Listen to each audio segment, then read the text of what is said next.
Good morning student.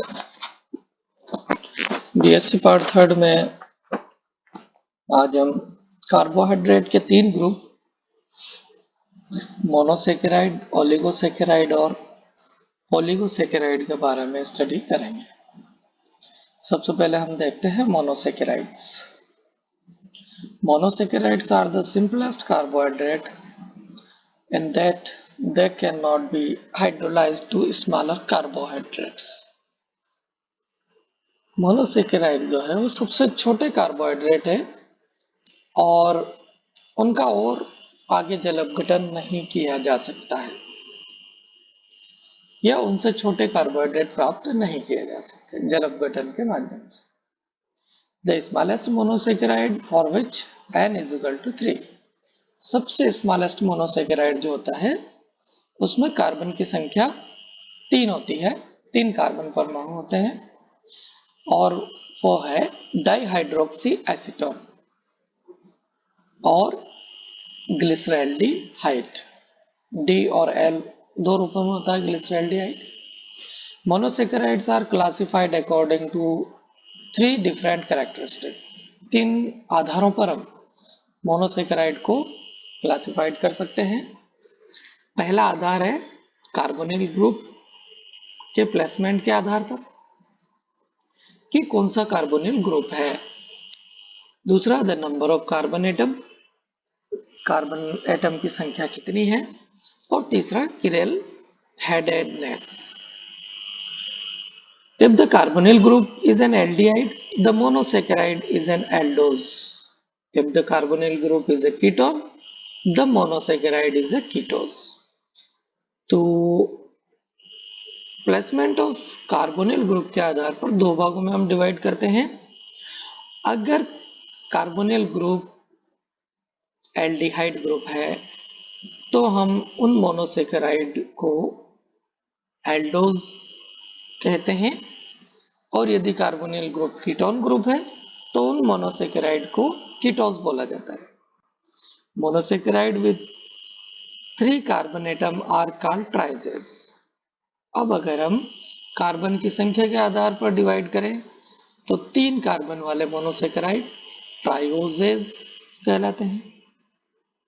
जिनमें 4 carbon होते हैं उनको टेट्रोजेस, 5 कार्बन वाले पेंटोजेस, 6 कार्बन वाले हेक्सोजेस और इस प्रकार से कार्बन की संख्या के आधार पर डिवाइड किया जाता है। These two systems of classification are often combined.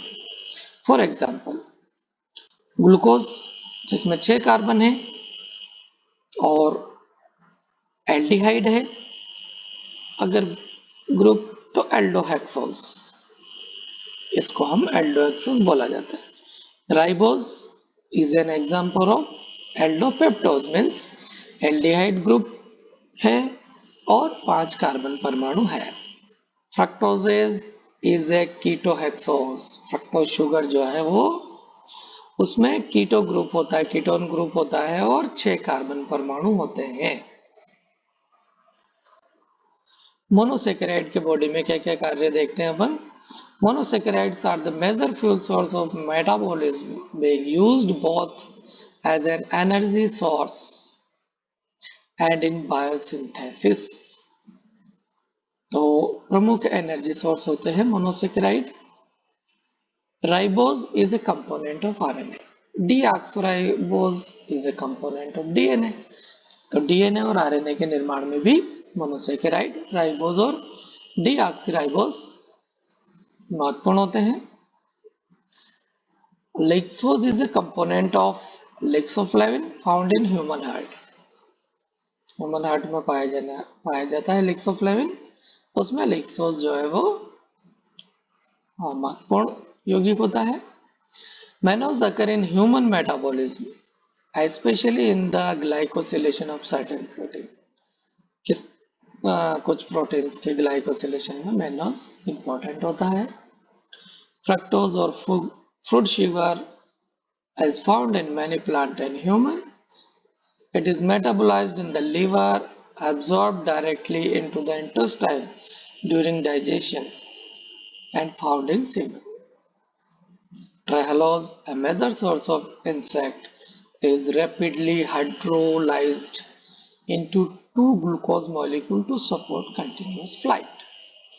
कीटो में ट्रेहलोज शुगर इंपॉर्टेंट होती है और ये एक प्रकार की डाइसेकेराइड है और इससे दो ग्लूकोज मॉलिक्यूल प्राप्त होते हैं और इनसे कीटो को एनर्जी मिलती है। अब हम बात करते हैं डाइसेकेराइड्स।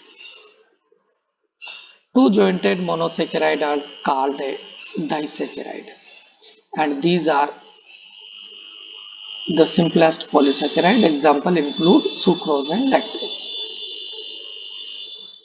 तो दो मोनोसेकेराइड के मिलने से डाइसेकेराइड शुगर का या कार्बोहाइड्रेट का निर्माण होता है और इसके सिंपल एग्जाम्पल सुक्रोज और lactose.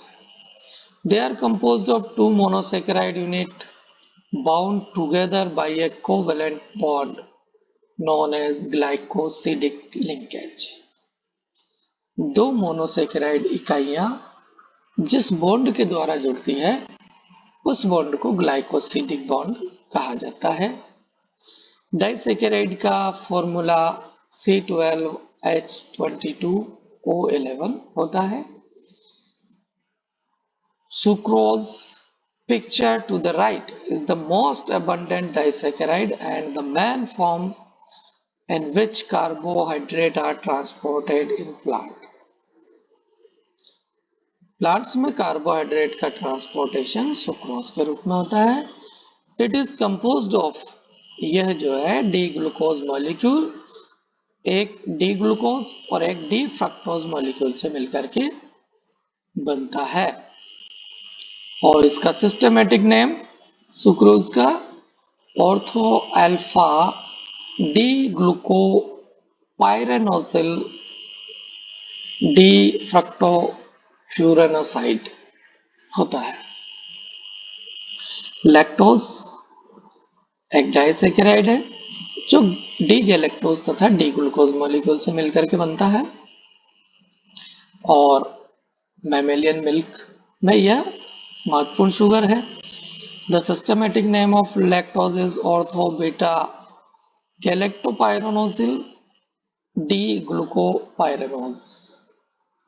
Other notable disaccharide include maltose. Maltose भी डाइसेकेराइड है और यह ग्लूकोज और दो ग्लूकोज इकाइयों के मिलने से इसका निर्माण होता है।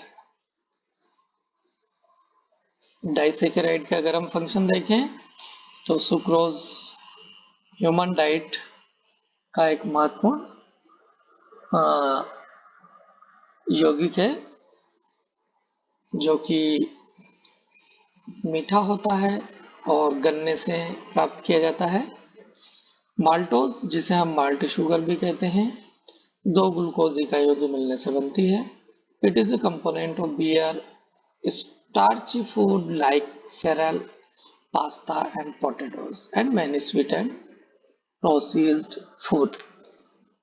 लैक्टोज जिसे मिल्क शुगर भी कहा जाता है is made up of galactose and glucose। The milk of mammal is high in lactose and provide nutrient for infants। The most mammal can only digest lactose as infant and lose this ability as they mature। ट्रेहलोज ये भी disaccharide है जो glucose और maltose के समान होता है, glucose की दो इकाइयों से मिलकर के बनता है। जैसा कि हमने पढ़ चुके हैं इंसेक्ट्स में यह एनर्जी का सोर्स होता है।